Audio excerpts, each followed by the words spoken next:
People talk about why they became vegan. They mention three pillars: the promotion of non-cruelty against animals, their better health, and the environmental footprint. Let's focus on the environmental impacts of a plant-based diet.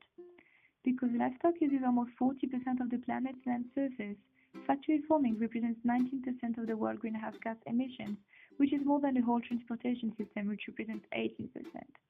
According to WWF, factory farming already led to 60% of the diversity loss.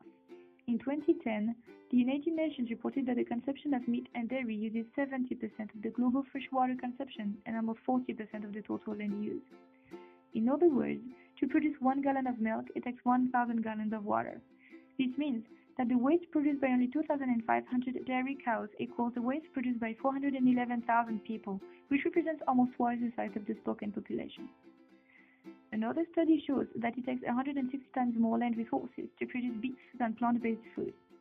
The land used by a typical person under an American diet in 1 year could feed 14 people under a plant-based diet in the same amount of time.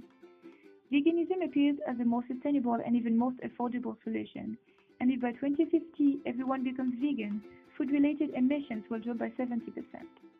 Because when you choose a plant-based diet, for each meal you save one animal, 30 square feet of forest, 45 pounds of grain, and 1,100 gallons of water. To illustrate this, saving 1,100 gallons of water would be similar to not flushing the toilet for 6 months or not taking a shower for 3 months.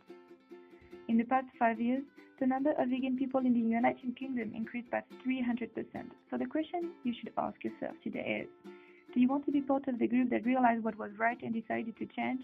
Or do you want to be in a group that didn't stop until it was no longer an option?